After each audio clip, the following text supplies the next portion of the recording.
नमस्कार दोस्तों, मेरा नाम है गौरव कुमार और आज हम पढ़ने जा रहे हैं privatisation of Indian rail system के बारे में। अब आपको पता है कि ये न्यूज़ बहुत चर्चा में है पिछले कुछ दिनों से कि गवर्नमेंट ऑफ इंडिया क्या करने जा रही है। तो हमारी रेल सिस्टम जो है इंडियन ट्रेन्स को प्राइवेटाइज करने जा रही है। अब अगर गवर्नमेंट ऑफ इंडिया ऐसा कदम लेती है तो उसके क्या रिपरकशंस हो जाएंगे। सबसे पहले बात तो यह है कि यह सच में गवर्नमेंट ऑफ इंडिया पूरे हमारे ट्रेन्स को प्राइवेट लोगों को बेचने जा रही है या उसमें कुछ गड़बड़ियां है। मतलब इसी बात को आज हम पूरी डिटेल से पढ़ेंगे।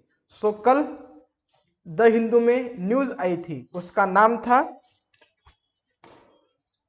नाम था why the Indian railway open door for private sectors.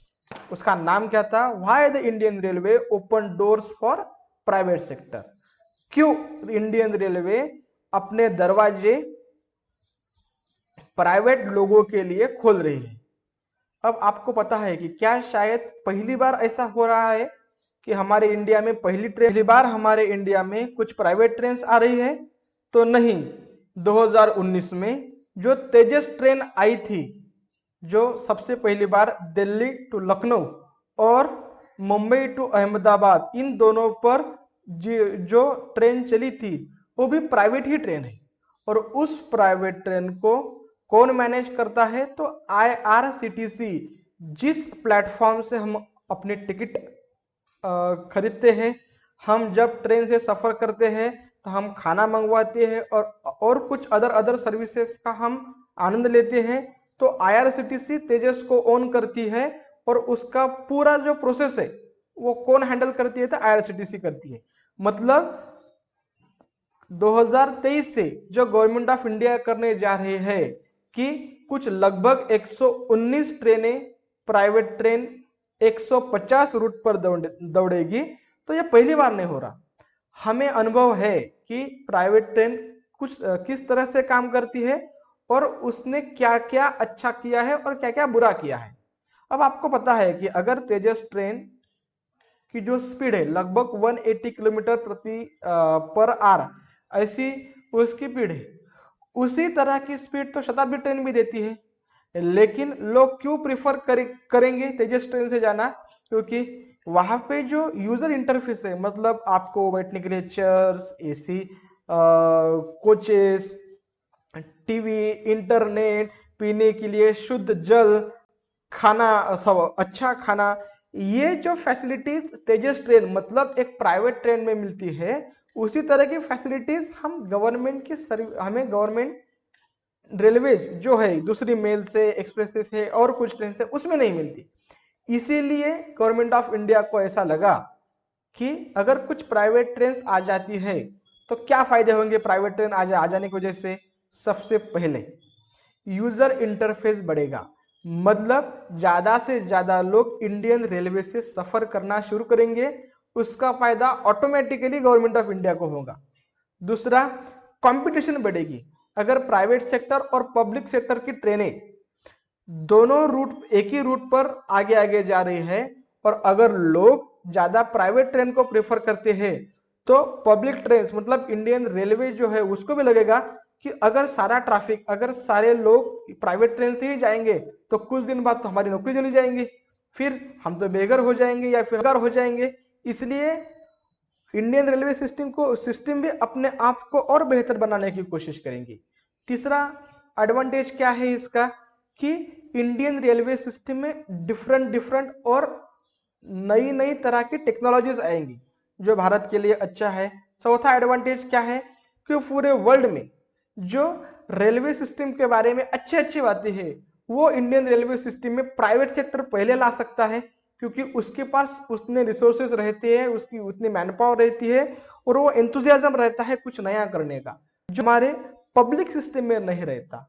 और फिफ्थ क्या अच्छी बात है या एडवांटेज है उसका, अगर ज्यादा ट्रैफिक बाय रेलवे ट्रैवल करेंगी तो सबसे अच्छी बात होगी कि जो रोड्स पर एक्सीडेंट होते हैं उसकी जो परसेंटेज है वो कम होना शुरू हो जाएगा, पहली बात। दूसरी बात, ज्यादा ट्रैफिक रेलवे रूट की जाने की वजह से ज्यादा इनकम आएगी। जितने ज्यादा इनकम गवर्नमेंट के पास आएंगे उतना गवर्नमेंट ज्यादा खर्च कर सकेगा, ज्यादा से ज्यादा और अच्छी सर्विस प्रोवाइड करने के लिए इन रेलवेज। सो अगर अच्छी सर्विस किसको मिलेगी? हम और आपको ही मिलेगी ना। दो, ये प्राइवेटाइजेशन ऑफ इंडियन रेलवेज ये टर्म क्या है? तो ऐसे कुछ टर्म नहीं है।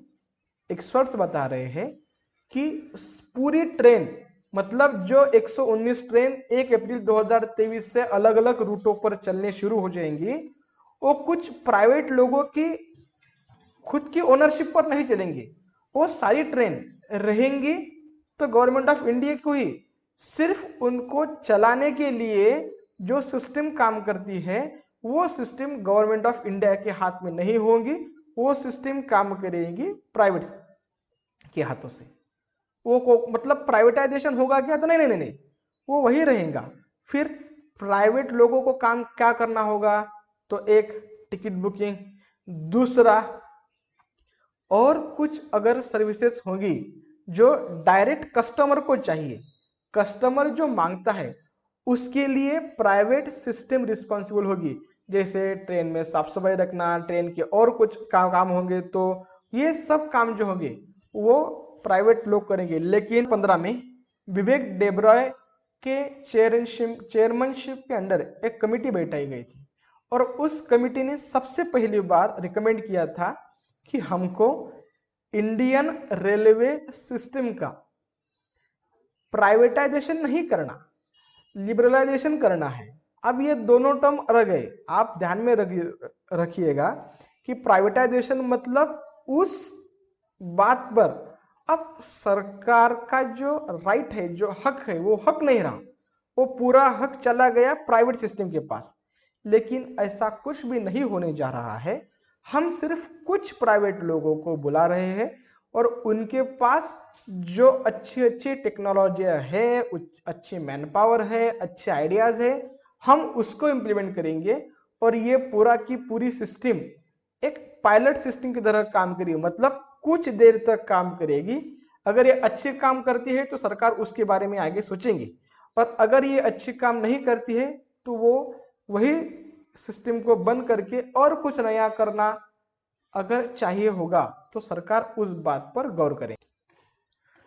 रेलवे बोर्ड ऑफ इंडिया का ये कहना है कि 2019 में लगभग 5 करोड़ कस्टमर्स ने रेलवे में सीट पाने के लिए अप्लाई किया था, कोशिश की थी, लेकिन रेलवे की सीट्स लिमिटेड होने के कारण लगभग 5 करोड़ कस्टमर्स या 5 करोड़ यात्रियों को रेलवे में सीट नहीं मिली।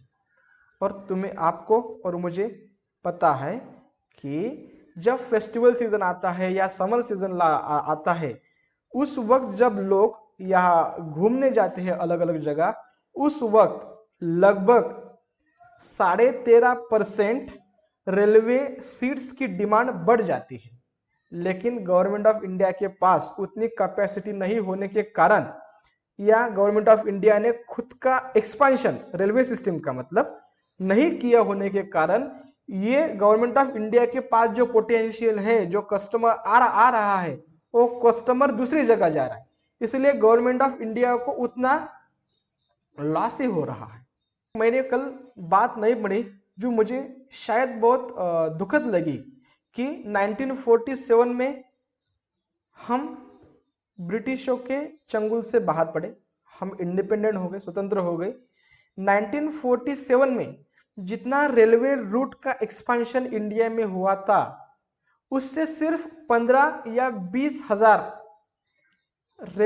किलोमीटर रेलवे रूट का एक्सपेंशन ही हम पिछले 70 साल में कर सके। अब देखिए, जो अंग्रेज थे उन्होंने लगभग 45,000 किलोमीटर रूट्स इंडिया में डाले थे, और आज 2018 का वर्ल्ड बैंक का रिपोर्ट है कि 2018 में लगभग इंडिया में 64,000 किलोमीटर रेलवे रूट्स हैं, जो शायद वर्ल्ड में हम 4th नंबर पर आते हैं। जो सबसे ज्यादा रूट जहां पे है, फर्स्ट नंबर आता है US, second China, third Russia और 4th इंडिया। लेकिन 130 करोड़ आबादी वाली देश में, जहां इतनी आशंकाएं है, जहां इतना रेलवे को पोटेंशियल है आगे बढ़ने के लिए, हम क्यों नहीं कर पाए? इसके पीछे पॉलिटिकल विल नहीं होना, राजकीय इच्छा की कमी होना, यह सबसे बड़ी कारण है। अब इकोनॉमिक सर्वे और पिछले कुछ प्लानिंग कमीशन का रिपोर्ट है, वो कहते हैं कि हमारे इंडियन रेलवे में इतना पोटेंशियल है कि अगर government of India Indian railway में 1 रुपए भी अगर डालेंगी तो इंडियन रेलवे सिस्टम का फायदा जो अलग अलग सेक्टर को होगा, वहां से इस 1 रुपए का 2.5 रुपए बन जाएगा। मतलब अलग अलग सेक्टर और आगे बढ़ सकेंगे और देश की इकोनॉमी को और बढ़ावा मिलेगा। जिस तरह से हम इंडियन रेलवे सिस्टम को आगे बढ़ा रहे हैं, अगर उसी स्पीड से हम आगे बढ़ते रहे, जो बहुत ही कम है, तो हम अभी से ही हर साल लगभग जीडीपी का 4.5% नुकसान कर रहे हैं, हम नेगेटिव में जा रहे हैं। अगर हम अच्छी रेलवे में ग्रोथ करें तो हम हमारा जीडीपी लगभग 4.5% से बढ़ा सकते हैं। इतना पोटेंशियल है, इतना कुछ इंडियन रेलवे कर सकती है, लेकिन हमारे पास वो इच्छा ही नहीं है कि हम कुछ अच्छा करें और देश को आगे तकनीक को स्वीकार करें। दोस्तों, ये जो गवर्नमेंट ऑफ इंडिया का प्रोजेक्ट है, ये मैंने पहले ही बताया हुआ है कि सब ट्रेन गवर्नमेंट ऑफ इंडिया की रहेंगी। सिर्फ कस्टमर से जो इस यूजर इंटरफेस से कस्टमर को जो डायरेक्ट कांटेक्ट होगा, वो प्राइवेट ट्रेन का कांटेक्ट वो प्राइवेट लोगों का होगा, उसमें गवर्नमेंट ऑफ इंडिया कुछ दखल नहीं देंगे। गवर्नमेंट ऑफ इंडिया जो रूट्स का जो भाड़ा, साथ में ही जो सिग्नलिंग का भाड़ा और उसके साथ और कुछ जो मजदूर काम पर लगते हैं, उसका पूरा का पूरा पैसा प्राइवेट लोगों से लेगी। सो हम कुछ खैरात में नहीं बांट रहे, हम कुछ नया करने की कोशिश कर रहे हैं। और जापान, अमेरिका, इन देशों ने बता दिया है कि प्राइवेट ट्रेन के आने के वजह से पूरी होल इकोनॉमिक स्ट्रक्चर को बूस्ट मिला और इकोनॉमी बढ़ने की आशंकाओं को और ज्यादा चेतना मिली और इकोनॉमी बढ़ी भी। इसीलिए प्राइवेटाइजेशन ऑफ इंडियन ट्रेन्स नहीं हो रहा है। कुछ ट्रेन्स आ रही है जो अल्टीमेटली हमारे इकोनॉमी को बढ़ावा देंगी, हमारे भारत में अच्छी तरह की टेक्निक्स आएंगी। हम जो यूजर से जो कस्टमर है, वर्ल्ड में जो अच्छी अच्छी सर्विसेज मिलती है उसका आनंद ले सकेंगे और कॉम्पिटिटिव रेलवे स्ट्रक्चर को बूस्ट करने के लिए, बढ़ाने के लिए, उसको बनाने के लिए ये अच्छा कदम है, ऐसे मुझे लगता है। So thank you.